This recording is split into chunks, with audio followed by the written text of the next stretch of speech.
essa oportunidade de estar na casa do nosso Deus, para juntos nós podermos aprender mais uma porção da palavra do nosso Senhor e Salvador Jesus Cristo. Aproveitemos os irmãos de pé, abra sua Bíblia, Mateus capítulo de número 5 e o verso de número 5.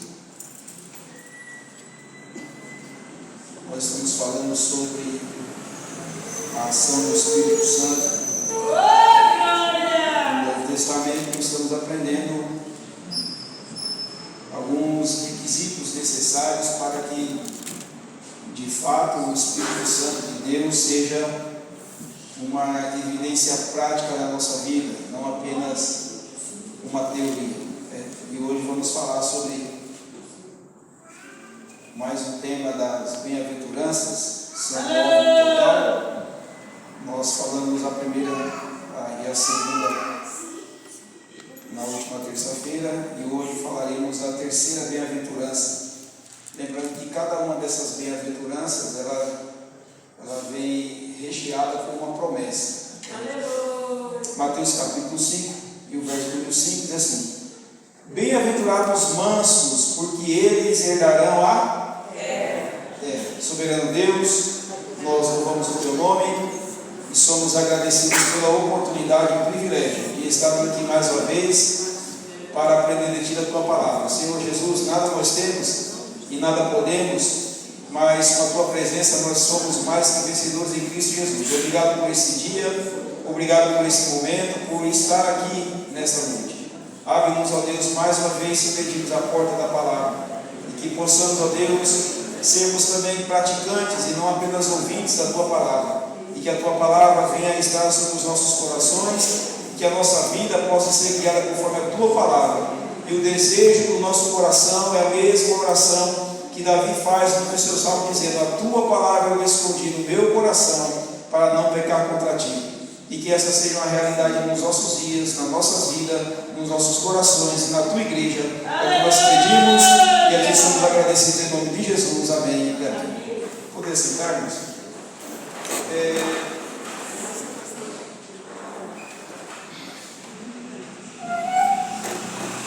Vamos aqui direto ao assunto.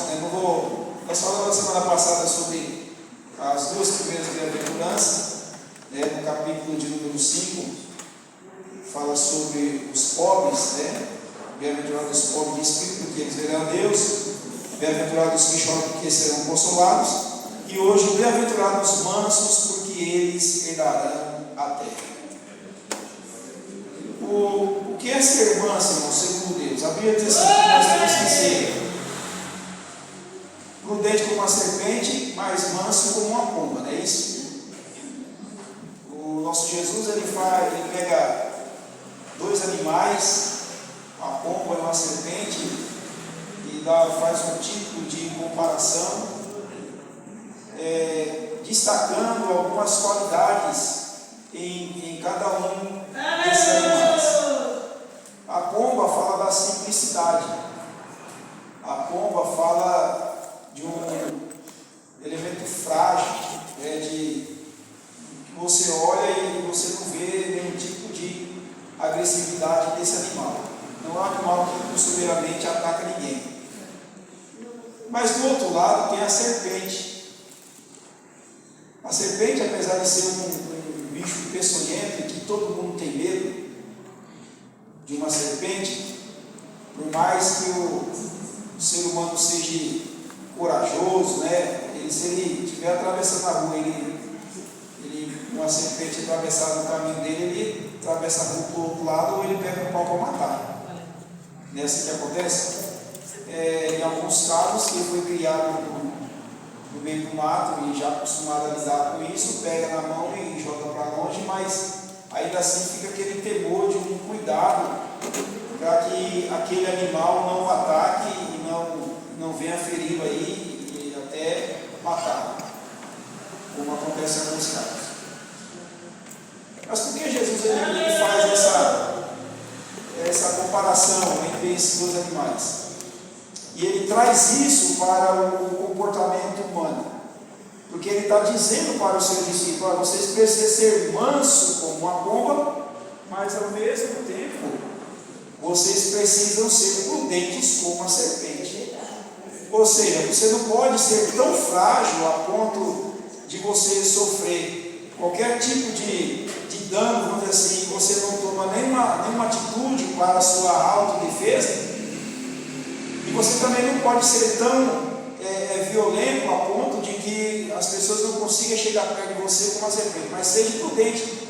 E dentro da forma que Deus nos fez, nós agimos constantemente com essas duas naturezas, a natureza da pomba e a natureza da serpente. Mas qual é a mais adequada? Aí eu faço uma pergunta para responder essa outra pergunta que eu acabei de fazer. Com qual das asas o passarinho voa melhor? Dá para responder? Não. Não tem uma asa, ele não voa melhor com a asa direita ou com a asa esquerda, ele precisa das duas. Porque ali ele mantém o corpo dele em equilíbrio.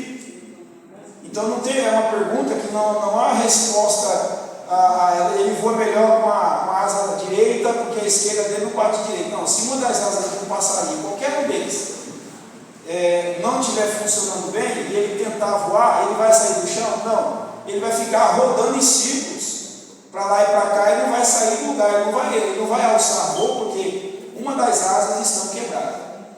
Ou seja, Jesus ele nos dá esse exemplo para que nós tenhamos um ponto de equilíbrio na nossa vida espiritual, para que uma coisa não sobressaia a outra. Nós não podemos ser tão mansos quanto uma pomba, mas também não podemos ser tão agressivos como uma serpente, mas saber dosar o nosso comportamento diante de Deus e diante da sociedade, diante daqueles que nós estamos, que nós lidamos no nosso dia a dia com as pessoas, e nós sabemos entrar e sair de várias situações, porque mesmo nós olhando para a serpente e vermos numa serpente um animal que nós não queremos nem chegar perto, nós podemos ver que esse animal ele não ataca de maneira arbitrária ou porque ele quer. Ele ataca de uma forma para se defender, quando ele se sente acuado, quando ele se sente ameaçado. Então, se você estiver passando no caminho e tiver uma serpente ali e você deixar ela embora, ela vai embora. Ela não vai te atacar de graça. Mas se você for lá e mexer, ela vai atacar. Mas com Deus, a coisa não funciona, irmãos, debaixo do ataque, mas que nós tenhamos, dentro desses dois conceitos, um ponto de equilíbrio, que nós não sejamos nem de mais e nem de menos. Aleluia. Nós não podemos ser tão mansos, mas também não podemos ser tão agressivos, a ponto de não conseguirmos ter pessoas do nosso lado, e no nosso dia a dia nós lidamos com isso. Nós lidamos com pessoas que nos agradam, nós lidamos com pessoas que nos recebem muito bem, nós lidamos com pessoas que querem o nosso bem, nós lidamos com pessoas que nos respeitam, que nos honram, nos dão posição de honra. Nós lidamos com esse tipo de pessoa. Mas também do outro lado, nós lidamos com outros tipos de pessoas que eles não nos honram, eles não nos respeitam, eles não respeitam a nossa posição, não respeitam a nossa opinião, ele não respeita, e às vezes até pergunta. Vou contar um fato que aconteceu comigo a semana passada. Uma pessoa fez uma determinada pergunta para mim, e eu respondi aquilo que eu achava, aquilo que é meu, aquilo que eu acredito, aquilo que eu defendo, princípios morais, embasados na palavra de Deus, aquilo que eu fui criado, aquilo que eu fui ensinado.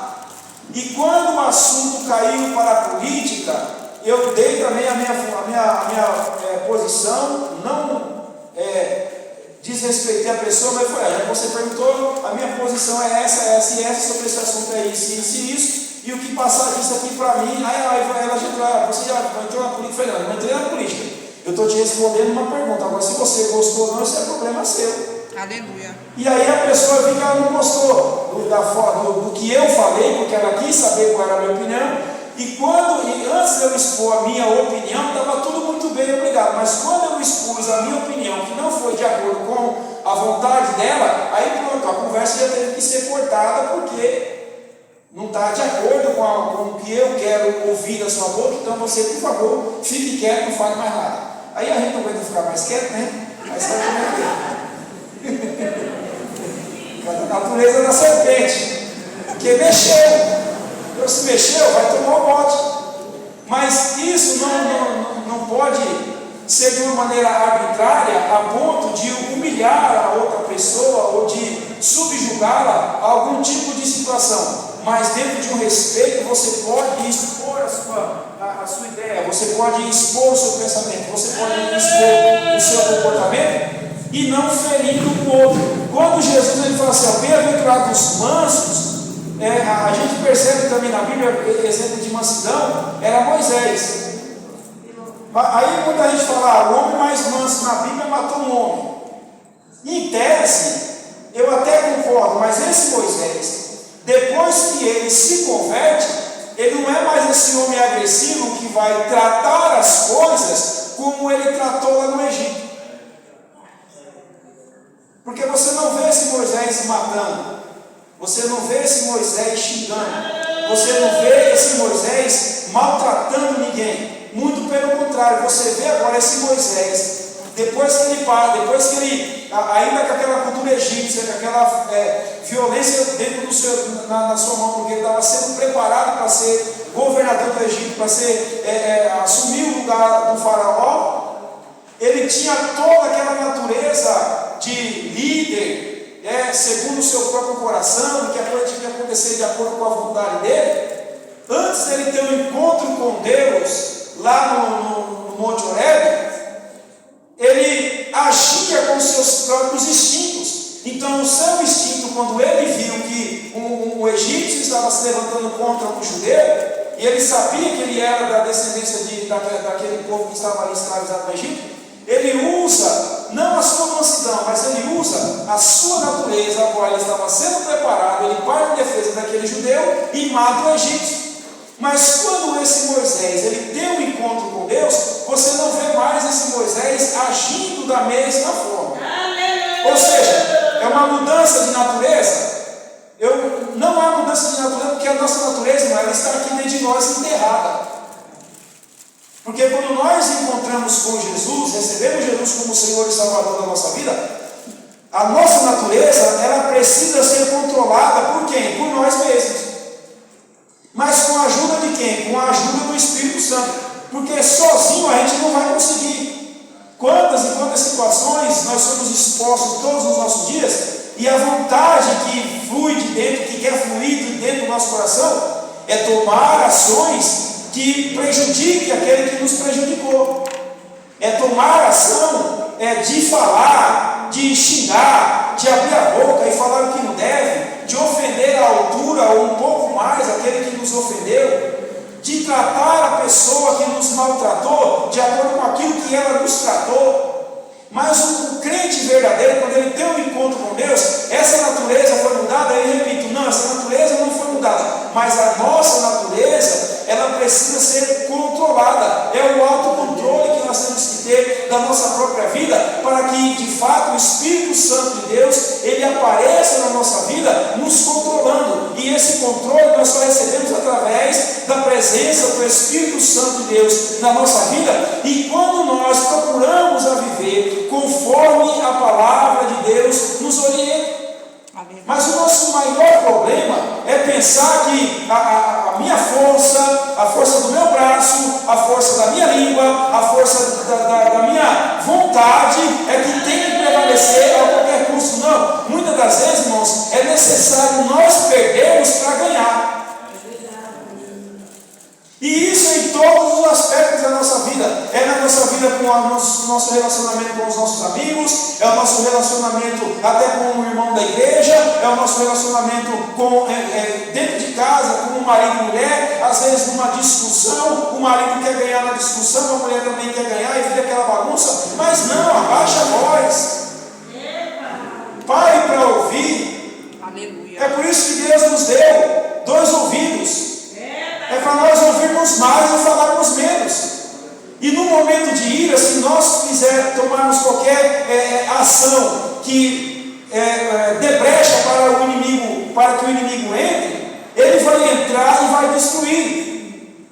Ele vai entrar e vai fazer arruaça, ele vai fazer bagunça.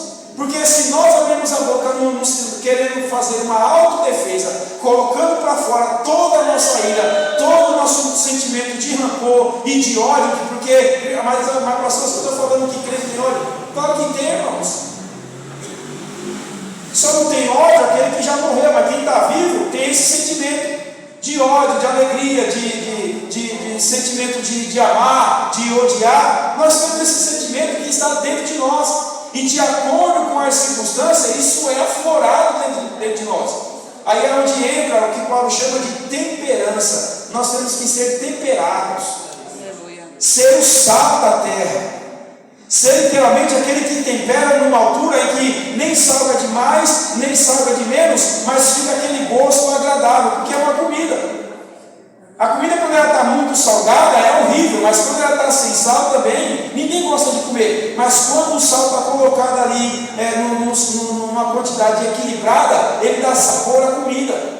E até quem tem problema de pressão, fica assim passar, ele pode comer uma comida bem temperada com sal, ele sente até o gosto do sal, mas aquilo ali não faz mal para ele, porque o sal, ele pode, dependendo da quantidade, ele pode se tornar um veneno. Então, na nossa vida, se nós não aprendemos a lidar com as situações, com mansidão, com temperança, nós corremos o risco de nos matarmos espiritualmente.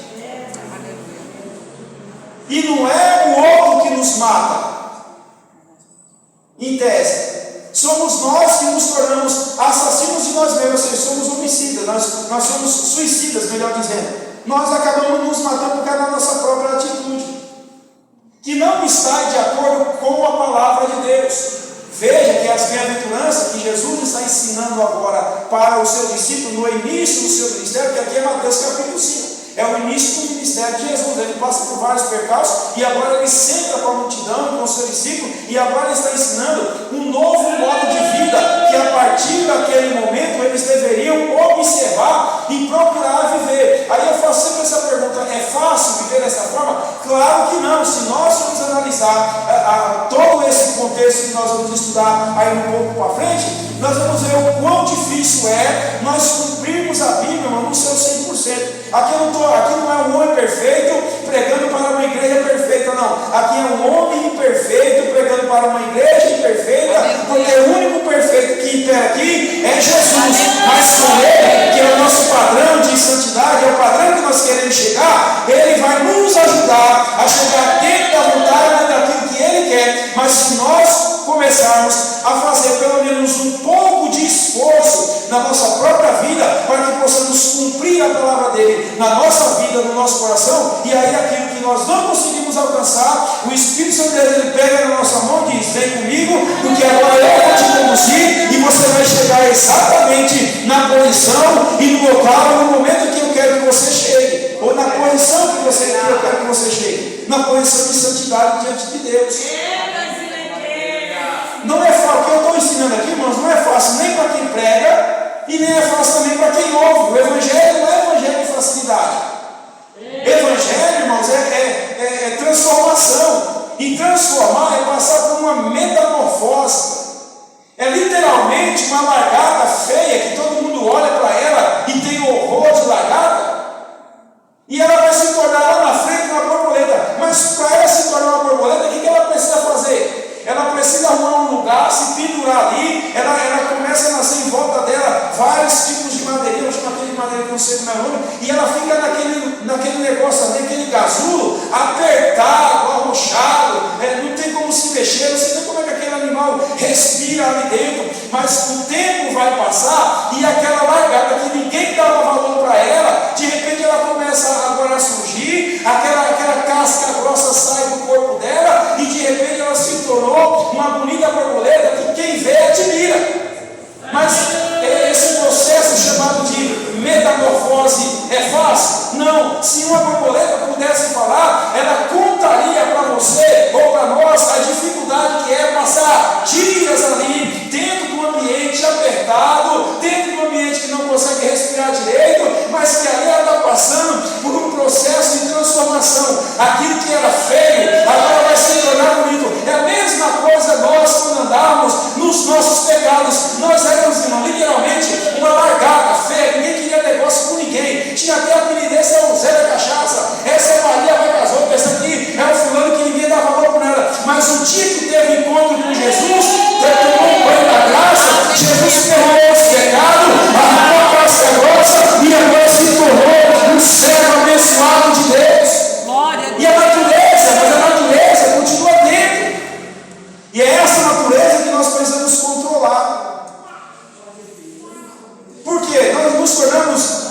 tomarmos cuidado pela nossa forma de nos comportar, não com mansidão diante das situações, nós nos matamos e matamos os outros.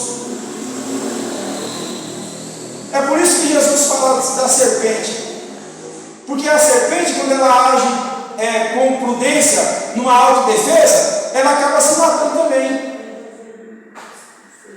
Por quê? Porque se ela se mexer com ela e ela arruma um lugar para sair correndo e não quer atacar, vamos dizer assim, o que acontece? Ela passa a vida dela e vai embora. Mas o nosso maior problema é quando agimos como uma serpente e levantamos a nossa cabeça e aí alguém vem e mata.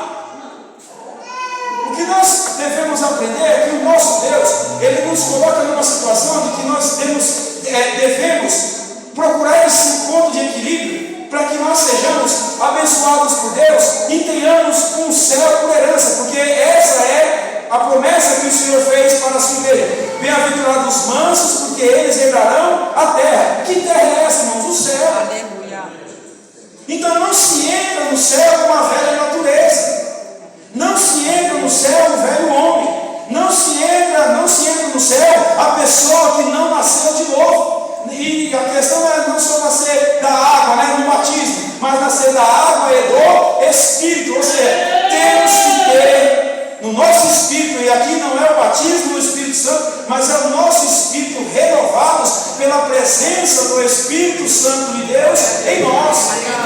Então não se entra no céu de qualquer jeito, não se entra no céu xingando, não se entra no céu falando. Se bem que a Bíblia diz que o reino dos céus é tomado à força, mas essa força que a Bíblia diz que o reino dos céus é tomado à força, não é a força de nós lutarmos um contra o outro, não. É a força de nós lutarmos contra nós mesmos, contra os nossos pecados, contra as nossas injúrias, contra as nossas vontades e nos submeter literalmente à vontade daquele que nos chamou das trevas para a sua maravilhosa luz. Aí sim, o reino dos céus é tomado à força, ou seja, eu luto contra mim mesmo para que o Espírito Santo de Deus habite em mim, permaneça em mim e ele me guie por um caminho maravilhoso, majestoso, mas nesse caminho tem luta, tem dificuldade, tem problema, tem perseguição, tem levante do inimigo, tem tudo que você imaginar que não presta, mas nesse caminho tem a presença do Espírito Santo de Deus, e à medida que nós estamos caminhando por esse caminho, o Espírito de Deus ele vai nos transformando, ele vai nos transformando. É por isso que a Bíblia diz que a luz do justo é como a luz da aurora, que ela vai brilhando mais e mais, mais e mais, mais e mais, até o quê? Até ser dia perfeito. E que dia perfeito é esse? Ou é o dia do arrebatamento em que Cristo irá nos tirar dessa terra, ou o dia que de maneira individual vai dizer: vem aqui, meu filho, o mundo já não te cabe mais, vem para cá porque eu tenho um lugar preparado para você. Mas enquanto estivermos pisando nessa terra,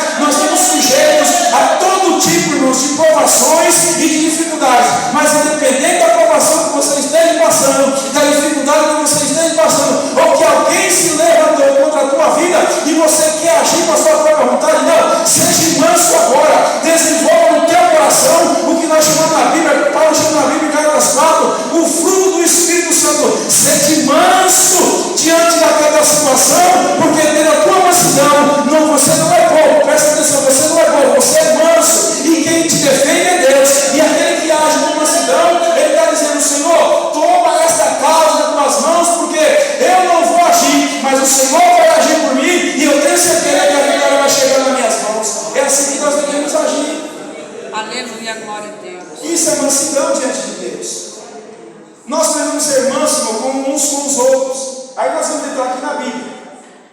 E o que é manso, São aqueles que quietamente se submetem a Deus e a sua palavra e ao seu poder, que seguem a sua orientação, cumprem os seus propósitos e são gentis com todos os homens. Essa é a característica de um manso. Ele cumpre os seus propósitos. Ele obedece a Deus segundo a sua palavra. Ele lê a palavra, ele procura praticar a palavra. E por mais que isso, porque irmãos, é difícil praticar a palavra? Claro que é. Eu nunca ensino aqui facilidade. E o nosso maior problema é que nós estamos vivendo dias atuais que muitos estão querendo ouvir um evangelho de facilidade. O evangelho que abraça tudo, venha como está e permaneça como está. Não. Evangelho é renúncia. E mesmo o crente que tem 30, 40, 50 anos de crente, tem que renunciar todo dia a si mesmo. Tem que renunciar à sua própria vontade, para que a vontade de Deus na vida dele seja soberana.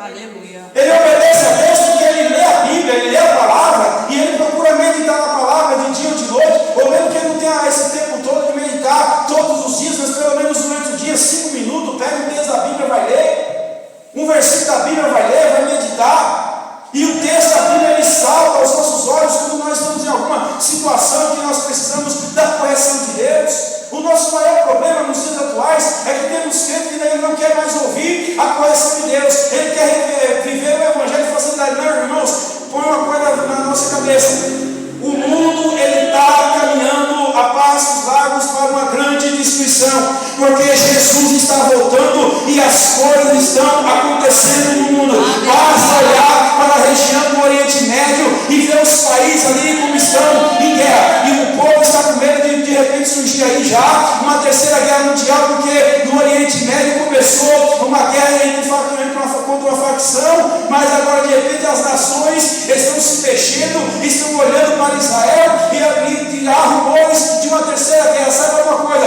Isso é sinal da volta de Jesus. Então nós temos que andar conforme a palavra de Deus, e você tentando viver conforme a palavra, Deus está vendo o teu esforço, Deus está vendo a tua vida, Deus está vendo que você está abrindo mão do pecado, está abrindo mão do seu eu, está abrindo mão da sua vontade, para que a vontade dele permaneça na tua vida. Aí você acha que você vivendo assim, quando a trombeta tocar, você não vai ouvir a tua voz dessa trombeta? Claro que vai, porque o Espírito de Deus é que nos conduz pela palavra, e é Ele que vai nos fazer ouvir o som dessa trombeta. É o Espírito de Deus. Então o crente que ele procura ser manso, ele tem o Espírito de Deus na vida.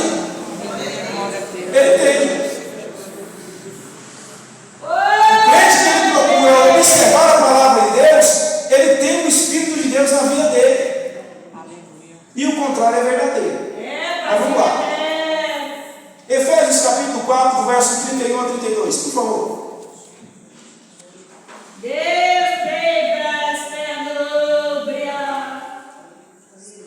Efésios capítulo 4, verso 31 e 32.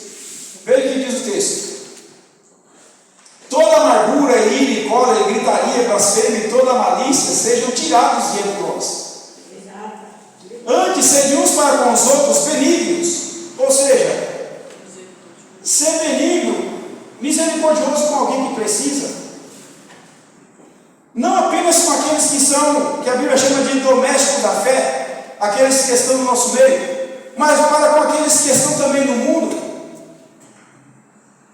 Ter empatia pelo mundo, porque o crente que é manso, ele não pensa só nele, ele pensa também na salvação do outro.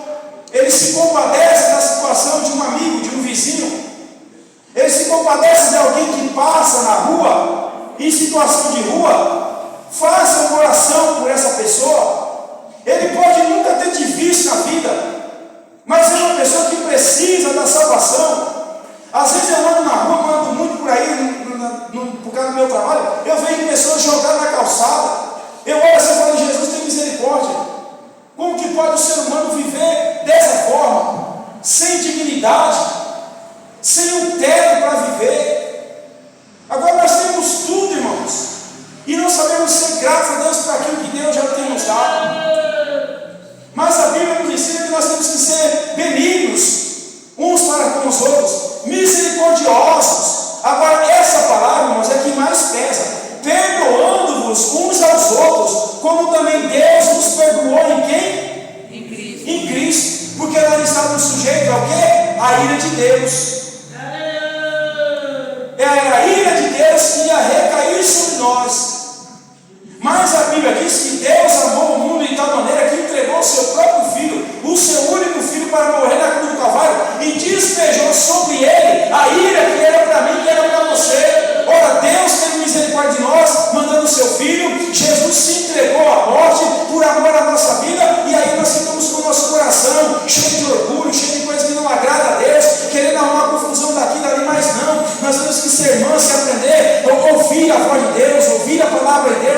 tratar tudo com cuidado, tudo com perseverança, para que o nome do Senhor seja glorificado. Volta lá o texto lá, por favor.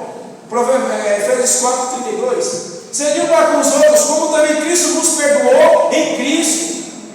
É o perdão, irmão, literalmente perdoar uns aos outros. O crente que é manso, ele perdoa. Mas pastor, me feriu tanto, a pessoa me magoou tanto, falou tanto mal de mim, e inventou algumas coisas contra a minha vida, e nada do que ele inventou é verdade. Como é que perdoa uma pessoa dessa? Ela magoou a minha alma. Nós também ferimos a Jesus lá no Calvário. Nós ferimos a alma de Jesus por causa dos nossos pecados, porque na sua oração diz assim: a minha alma está angustiada até a morte. Então essa angústia que você sentiu na sua alma, primeiro Jesus sentiu lá no Getsemane, por minha causa e por tua causa. Aleluia. O sofrimento da traição, porque enquanto ele estava procurando o bem da sociedade, alguém procurava o mal. E eu não consigo entender a cabeça dos fariseus, porque Jesus estava vendo um coxo no meio do caminho e estava gritando: Jesus, filho de Davi, tem misericórdia de mim, o cego de Jericó. Jesus cura aquele homem, e aquilo ali causa escândalo, e o escândalo maior é aquele paralítico no tanque de Betesda. Quando Jesus falou assim: levanta, toma o teu leito e vai para a tua casa, aquele homem se levantou, começou a andar. Os fariseus começaram a olhar e a chincalhar em Jesus, a xingar em Jesus, que Jesus não podia fazer aquilo que ele fez, porque era sábado, e estavam presos em dogmas, em circunstâncias de mandamentos que eram preceitos mais humanos do que divino, e não preferiram ver o homem numa situação de miséria. Eles, na vez de se alegrarem pela bênção que aquele homem recebeu, porque era coxo e agora estava andando, eles começaram a olhar para aquele que fez o milagre e a desdenhar e a desprezar Jesus. Irmão, sabe o que é isso? É cegueira espiritual, porque Jesus está falando na casa. Deus quer operar, Deus quer fazer. Nós temos que ter os nossos ouvidos atentos àquilo que Deus tem a realizar no nosso meio, e Ele quer fazer no nosso meio. Mas muitos olham e dizem: não vai acontecer. Porque isso é dos fariseus com Jesus. Por que curar esse homem? Olha, o que vale mais? Uma tradição de uma lei ou a cura de um ser humano? Aleluia. Isso é cegueira espiritual. Agora, um homem que vivia ali mendigando, pedindo esmola, foi curado, porque era um dia de sábado. Ele simplesmente não podia ser curado. Era para continuar na vida de miséria, segundo o conceito dos fariseus. Era para continuar exatamente ali. E em tese ele estava dizendo: Jesus errou ao curar esse homem, porque eles não compreendiam, não queriam compreender o trabalhar de Deus. Eles não procuraram entender que eles estavam diante daquele que poderia sim resolver todos os problemas de Israel. Sim, Jesus poderia, mas aparentemente eles não conseguiam enxergar, porque eles viviam envolvidos numa cúpula que agradava ao rei Herodes daquela época, agradava ao império, mesmo com a religião judaica. Eles não procuravam se afastar, porque aquilo ali trazia status. Então era preferível que um homem que vivia na miséria, vivia mendigando, vivia se arrastando, continuasse daquela forma, porque era interessante mais para eles do que propriamente para aquele homem. Mas eles não conseguiram ver naquele homem a necessidade, e Jesus olhou para aquele homem e viu a necessidade. Irmãos, que Deus ele abra os nossos olhos em pleno século XXI. Sabe para quê? Para que nós consigamos entender que nós, um sem o outro, nós não vamos chegar a lugar nenhum, mas se nós entendemos o trabalhar de Deus, o operar do Espírito Santo de Deus, nós veremos milagres acontecer e o nome dele será glorificado. Quem não quiser acreditar, não acredite, mas que Jesus vai fazer, ele vai fazer, porque ele é o dono da obra, e nós precisamos aceitar e nos submetermos à vontade de Deus e perdoar uns aos outros, ser misericordiosos uns com os outros. Aleluia. Porque nós agindo assim, nós seremos semelhantes a Cristo.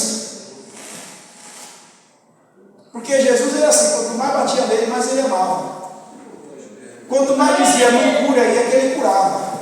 Quanto mais dizia para Jesus não faça o bem, ele fazia o bem. Se você não parar, nós vamos te matar. Então pode matar, mas que eu vou continuar fazendo o bem, eu vou. Aleluia, glória a Deus. Porque foi para isso que eu vim, para que Deus instituiu a igreja, exatamente para isso. E Jesus colocou a igreja no patamar e disse assim: vós sois o sal da terra e a luz do mundo. Você é luz, nós somos luz. E essa luz precisa brilhar. Você é sal, nós somos sal da terra, nessa terra. E esse sal, ele não pode ser nem insípido e ele também não pode salgar demais. Ele tem que ser na medida certa. E quem é que sabe a medida certa? O Espírito Santo. Aleluia. Glória a Deus. E qual é a maneira com que nós vemos, ou nós vamos salgar na medida certa, quando nós obedecemos a palavra? Aleluia. Esse é o caminho. Não tem uma fórmula mágica. Vamos caminhar. 2 Timóteo capítulo 2, verso 24 e 25. 2 Timóteo capítulo 2, verso 24 e 25.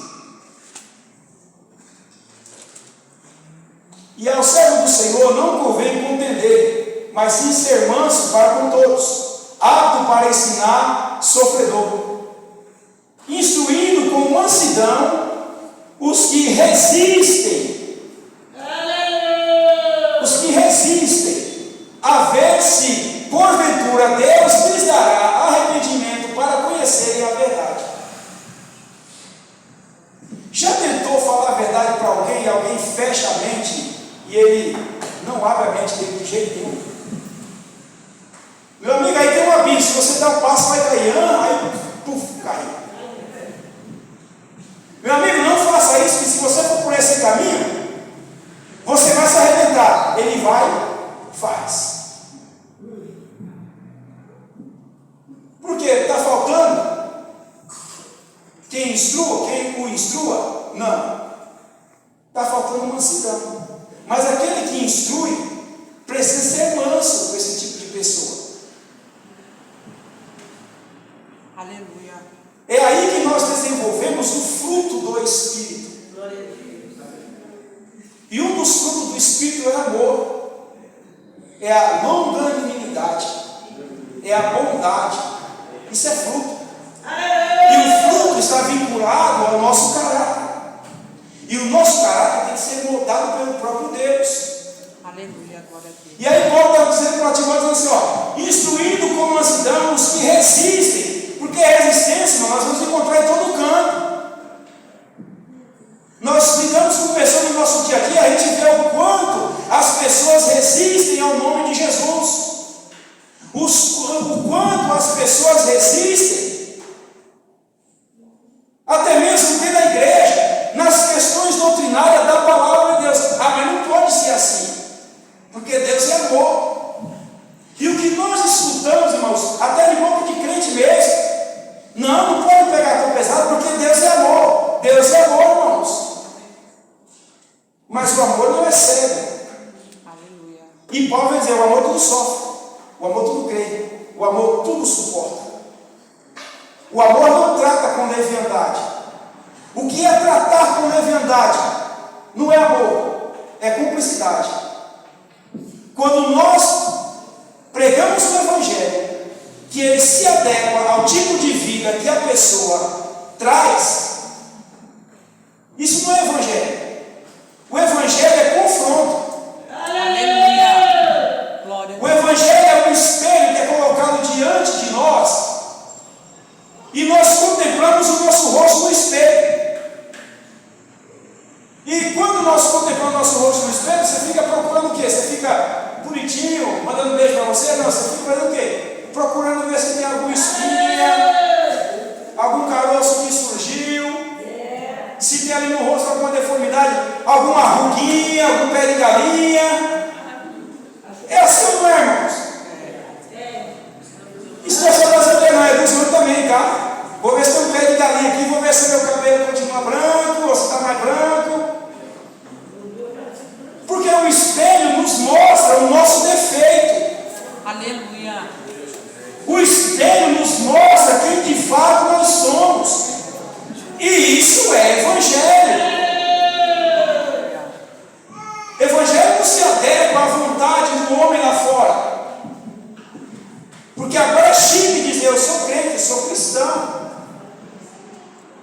Evangelho não é isso.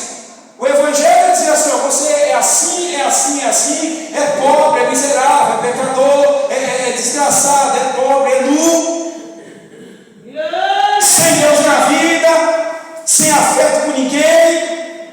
O Evangelho faz isso, mas ele apresenta a graça, porque ele diz assim: quando o Evangelho entrar em você, o Evangelho tem o poder de transformar, e aquilo que estava podre, estragado, é arrancado, e o ser humano passa a ser uma nova criatura em Deus, e ele passa a viver em novidade de vida em Cristo Jesus. As coisas velhas se passaram, a rua do pecado, a rua do erro, a rua do engano, da mentira passou, e o que passa a prevalecer é a verdade de Cristo na vida desse crente, é o poder transformador do Evangelho. Venha começar, mas não permaneça a começar. Do jeito que você veio, eu te recebo. É isso que o Evangelho faz. Do jeito que nós viemos a Jesus, Ele nos recebeu, mas Ele nos deu um banho no seu sangue, e o seu sangue é como carmesim, tornou nossas vestes espirituais mais brancas do que a branca lã, e nos tornou possível adentrar no lugar santo do santo e adorar em espírito e em verdade. Agora nós precisamos a continuidade a esse poder transformador do Evangelho, não ressuscitando a velha natureza constantemente como nós fazemos. Aleluia. Deixar a velha natureza de lado. Isso é Evangelho, irmãos. Eu não sei pregar outra coisa, eu não sei isso. Aleluia. Interessante, esse dia eu peguei uma pessoa no carro e falou assim: olha, e eu estava escutando um hino, e ele gostou da batida do hino, um hino antigo. Aí falou: quem é que canta? Aí eu fui lá no Spotify lá e peguei o nome da cantora e falei, nem me lembro mais agora a cantora. Ele falou: rapaz, eu gostei. Eu falei: mas você é evangélico? Ele falou: não, eu sou de religião afro. Aí se entende, né, que é o batizado tabaco da vida por aí. E aí rendeu o diálogo por causa do hino, porque ele estava ouvindo no carro. Mas eu falei: mas meu amigo, eu respeito todo tipo de religião, fé, eu respeito todas, mas salvação só existe uma, em Jesus. Glória a Deus. Ele olhou para mim e eu falei isso olhando pelo retrovisor, e o retrovisor estava focando no olho dele. Eu falei: salvação, meu amigo, só em Jesus. Religião tem muitas, porque a conversa foi uma coisa de 5 minutinhos. Eu falei: religião tem muitas, mas salvação só em Jesus. O senhor entendeu? Eu entendi. Bom trabalho para você e um bom dia. Desceu do carro, a semente foi plantada. Mas eu vou dizer: não, eu respeito a sua fé, tudo bem. Não, salvação só em Jesus, meu irmão. Acabou. Aleluia. O que tirou disso, não tem salvação. Isso é Evangelho. Vamos lá, verso 25. Instruindo uma multidão os que resistem, a ver se porventura Deus lhe dará arrependimento para conhecer a verdade. Ou seja, mas quem é que tem que pregar essa verdade? Eu e você. Instruir. E não só os de fora, irmãos, os de dentro também, de casa. Alguns irmãos, eles precisam ser instruídos na palavra. E nós temos que ter essa ajuda mútua de um para com o outro. Instrui, ensina, ajuda. Porque isso é Evangelho. E o interessante é que Paulo diz assim: ó, se porventura Deus lhe dará arrependimento para conhecer a verdade. Ou seja, percebe que nesse texto há uma dupla de trabalho aí. Tem quem instrua com mansidão. Paulo está ensinando a Timóteo a instruir.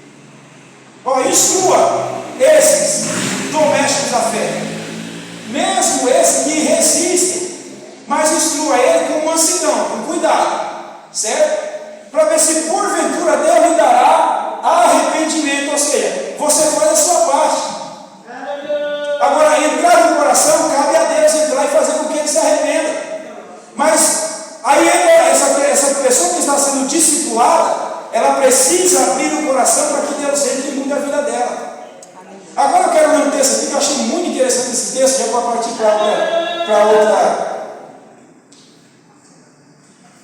para outra bem-aventurança, a quarta, Tito, capítulo 3.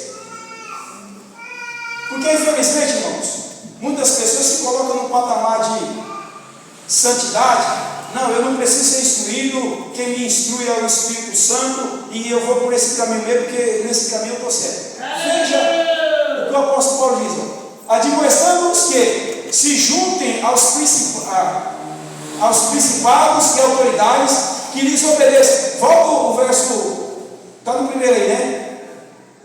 Isso, depois vem no 2. Admoestam-os que se ajuntem aos principados e autoridades, que lhes obedeçam e estejam preparados para toda boa obra. Ou seja, instrui essas pessoas para que eles se sujeitem aos principados, na minha tradução da príncipes, ou seja, autoridades que foram instituídas pelo próprio Deus. Isso é autoridade civil, autoridade religiosa, autoridade militar, o governo que nós temos aí. Nós temos que nos submeter a essas autoridades. E dentro da igreja, irmãos, nós nos submetemos à autoridade. Que é o exemplo, por exemplo, tem a irmã que diz de instituição, ela é uma autoridade ali, a palavra que ela fala é uma lei. E precisa que haja uma unidade para que o grupo ou o conjunto em si, ele cresça harmoniosamente, sem que haja um cabo de guerra, um puxa para lá, outro para cá. Não, é crescendo em unidade, é crescendo no meio pensamento. A Paulo diz assim, admoesta, ou seja, persiste, ensina, fala, para que essas pessoas que não querem obedecer, eles aprendam a obedecer aos principados, aos príncipes e às autoridades, e que lhes obedeçam e estejam preparadas para toda boa obra. Verso 2. Verso 2: que ninguém infame, nem sejam contenciosos, mas modestos, mostrando toda a mansidão para com todos os homens. É só em parte? Não, é com todos os homens. Com todos. Mesmo que nós não concordamos, a mansidão nos faz ficar em silêncio para agir na hora certa. É a prudência. Não age com a força que vem de momento. Opa, vou contar até 3, você está no canto, tomar um copo com água, depois eu vou resolver esse negócio. Porque de sangue quente, irmão, ninguém resolve. Ninguém resolve nada na gritaria.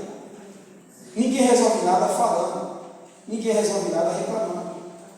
Mas nós só resolvemos quando nós paramos, meditamos, chamamos o Espírito Santo de Deus, apresentamos a causa e Ele dá a direção. Aleluia. E Ele dá a direção. E Ele dá a direção.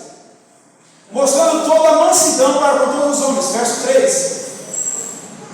Porque também nós éramos, olha o que Paulo fala, ele está fazendo um antes e depois. Porque também nós éramos, no outro tempo, insensatos. Olha as qualidades nossas. Nós éramos, em outro tempo, insensatos, desobedientes, extraviados, servindo a várias concupiscências, ou seja, fazendo a vontade da carne, a vontade, as concupiscências e deleites, vivendo em malícia, inveja, odiosos, odiando-nos uns aos outros. Isso era a qualidade daquele que não era crente, mas veio para Cristo. Isso tem que sair da nossa vida, irmãos.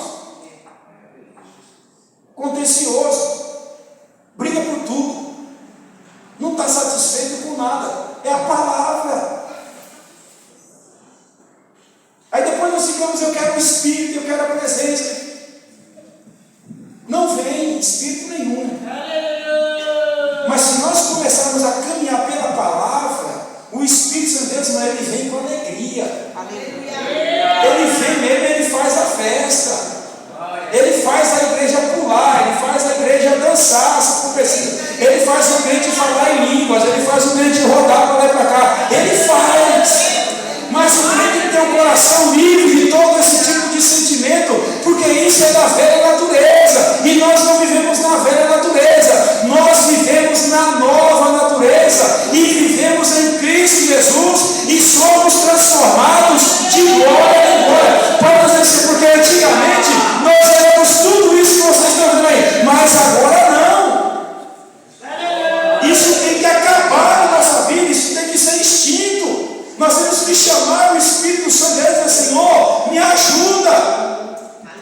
me socorre, Glória a Deus. tem misericórdia de mim. É o Paulo, é o apóstolo Paulo dizendo: Senhor, o bem que eu quero fazer, isso eu não faço, mas o mal que eu não quero fazer, esse eu faço. Por quê? Porque ele está dentro de mim. Mas é o seguinte, eu vou lutar com as minhas forças, mas eu quero pedir que o Senhor me ajude, porque eu esmurro, olha o que Paulo fala, eu esmurro a minha própria carne, como que dando soco no vento, dando soco no ar, mas não é mal, estou dando soco na minha carne, eu estou me esmurrando, eu não estou esmurrando o ar, o B, o C, vou querendo acusar ninguém, eu estou me esmurrando, porque miserável homem que sou, quem me livrará do corpo dessa morte? Ou seja, para dizer, o meu corpo está morto, mas a minha alma quer viver em santidade diante de ti, Senhor. É isso que Paulo está dizendo. Essas coisas para ele não serviam, e essas coisas para nós também não servem, irmãos. Aleluia, glória a Deus. Isso é concupiscência da carne. Verso 4. Mas quando apareceu a benignidade e o amor de quem? De Deus. De Deus, nosso Salvador, para com os homens. Verso 5. Não pelas obras da justiça que houvéssemos feito. Já viu aquele tipo de pessoas que ele se auto-justifica? Não, eu não vou usar a linguagem, eu não bebo, não maltrato ninguém, não faço nada, então eu recebo a bênção de Deus porque eu mereço. Aí eu sou crente, eu oro, eu consagro todo dia, eu jejum, eu faço isso, faço aquilo, então eu recebo a bênção de Deus porque eu mereço. Ó, eu mereço. Aleluia. Merece uma cita? O crente falou, hein? Vou lá. Não pelas obras de justiça que houvéssemos feito. Porque se fosse por obra de justiça, irmão, sabe o que acontecia? Pela justiça de Deus, o mundo nem existia. Deus tinha acabado com tudo lá no Éden. Não existia. Mas vamos lá. Mas segundo a sua misericórdia, ou seja, todos nós que estamos aqui fomos alcançados pela justiça de Deus e pela misericórdia de Deus, que foi manifestada em nós através de quem? De Cristo. De Cristo. Oh, mas segundo a sua misericórdia, nos salvou pela lavagem da regeneração, ou seja, pelo novo nascimento e da renovação do Espírito Santo. Ou seja, é o Pai, aqui nesse texto, é o Pai, é o Filho e é o Espírito Santo que trabalham juntos para nos salvar. Não é meritocracia, não. É misericórdia. Aleluia. Paulo está dizendo bem claro para ti aqui: você recebeu a salvação é por misericórdia. Eu recebi salvação é por misericórdia. Não é pelas obras que eu faço. Porque se Jesus olhar para as obras que eu faço, com certeza as obras ruins são mais do que as obras boas. Mas o que prevalece não é as obras, é a misericórdia e o amor de Deus expresso em Jesus Cristo, porque em Deus agradou-no é Jesus por causa dos meus pecados, por causa dos nossos pecados. A misericórdia e a graça nos alcançou e podemos dizer: hoje eu tenho o Espírito Santo de Deus que habita no meu coração, porque a graça e a misericórdia e o amor de Deus me alcançou, e nós somos alcançados por essa graça e por essa misericórdia. É por isso que nós estamos aqui. Não é porque merecemos. Mas é por causa do meu sofrimento. Não é por causa do teu sofrimento, não. É por causa da graça, é por causa da tua misericórdia. É por causa do meu dízimo. Não é por causa do teu dízimo, não. É graça e misericórdia. Porque eu sou bonzinho. Não, você não é bonzinho. Você é ruim, eu sou ruim. Nós somos ruins, temos uma natureza pecaminosa, mas a graça e a misericórdia cobre tudo isso, e Deus olha para nós e nos fala consolando de graça e nos torna possível assentar à mesa do Rei. E aqui eu vou encerrar. Quando eu estava meditando nesse texto, o Espírito Santo me levou lá na história de Mefibosete, em 1 Samuel, em 2 Samuel, capítulo 9, do 1 ao 13. Nós éramos quem? Nós éramos um Mefibosete da vida.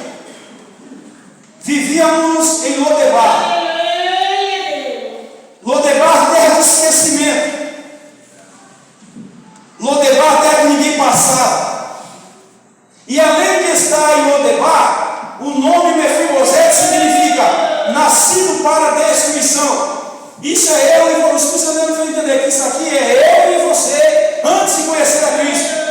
E estávamos em Lodebar, jogado à própria sorte. Não tinha ninguém para nos resgatar. Mas havia uma aliança. Aleluia. Entre Jonatas e Davi. Davi é a figura do próprio Cristo ou do próprio Deus. Mefibosete é a minha figura, é a tua figura nesse contexto. Estávamos largados, jogados, ninguém dava nada por nós. Quem olhava para nós dizia: olha, habita em Lodebar, e o nome dele significa nascido para a destruição. Então o homem não tem nada que preste nele, e acima de tudo ele é aleijado, ou seja, não fica em pé. O homem é todo defeituoso. Irmãos, era isso o pecado na minha e na tua vida. O pecado nos deixou defeituosos diante de Deus, lá no Éden, mas Deus fez uma aliança, e ele disse: um dia eu vou voltar e vou resgatar vocês. Gênesis capítulo 3, verso 15. E depois que Mefibosete estava pintando ali, aí um dia ele preocupado, assentado, esperando por que alguém desse comida para ele, e ele esperando por que os outros o ajudassem em alguma coisa. Mas um dia alguém encostou com uma carruagem na entrada daquela cidade e perguntou: onde mora aqui o filho de Jonatas? Onde mora aqui o neto de Saul? Por quê? O nome dele é Mefibosete. Cadê ele? Aí foi para a terra de Mefibosete e falou: Mefibosete, eu tenho uma notícia para você. O rei mandou te chamar. Irmão, Jesus tirou do lago, um chave de novo, e me trouxe para Jerusalém, a habitação segura. E aí Mefibosete, não entendendo nada, entrou naquela carruagem, ele vai diante de Davi e olha o que Mefibosete fala para Davi: quem sou eu que possa entrar na casa do rei? Eu sou como um caboclo, porque a ordem de Davi era: olha, Mefibosete, restitui tudo o que Mefibosete era de Saul e Jonatas, devolva a Mefibosete e para o seu filho. Porém, com Mefibosete, ele vai ficar comigo aqui no palácio e vai se assentar comigo para comer na minha mesa. E nós temos uma promessa de Deus, nós temos uma palavra, e ele disse: eu vou para o meu pai e eu vou preparar um lugar, e eu vou fazer uma coisa, eu vou buscar vocês. Por quê? Porque onde eu estou, eu quero que vocês estejam comigo um dia, a uma mesa, um momento preparado, e nós temos que ver isso. E só vai entrar aquele que é puro de mão, puro de coração, aquele que é manso e ouve a palavra de Deus. Glória a Deus. Aleluia. Nós éramos no Mefibosete, irmãos. Davi manda chamar Mefibosete. Mefibosete vai a Jerusalém. E o Espírito de Deus ministra no meu coração. Havia uma aliança entre Jonatas e Davi, e Deus não apagou essa aliança. Davi lembrou da aliança. Aleluia. E quando eu estava meditando nesse texto, já hoje à tarde, o Espírito de Deus ministrou fortemente no meu coração. Há um texto em Isaías, eu me recordo agora, se alguém puder me ajudar, que diz assim: ainda que a tua aliança foi feita com a morte e com o inferno, Deus está quebrando a aliança com a morte e com o inferno. Aleluia. Glória a Deus. E está fazendo agora uma nova aliança com alguém aqui essa noite.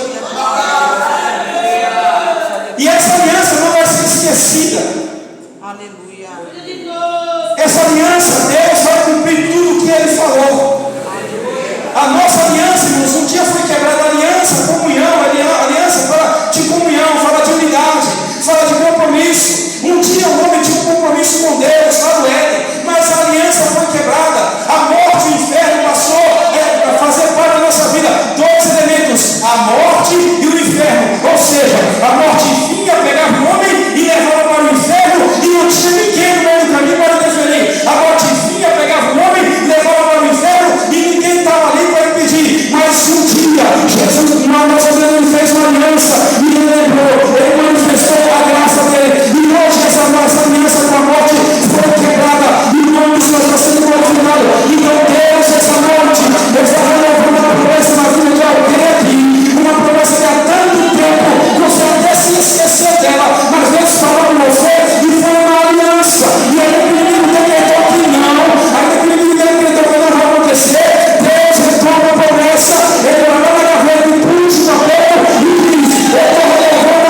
obedece a Deus, ele faz uma aliança com a morte e com o inferno. Mas Jesus disse: um dia eu vou quebrar isso aqui.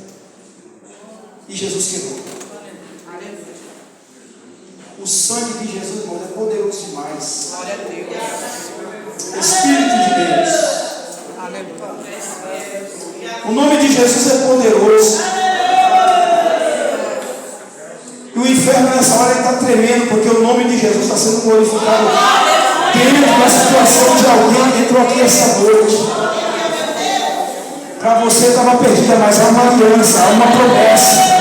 Davi havia feito uma aliança com Jonatas e Davi. Jonatas já não existia, Saul já não existia. Talvez você está relembrando de uma aliança lá do passado, que talvez quem recebeu a promessa você ouviu, nem existe mais, mas a promessa está de pé. Deus não esqueceu, e Deus está trazendo à tona na vida de alguém aqui uma promessa, e você vai viver essa promessa no nome de Jesus.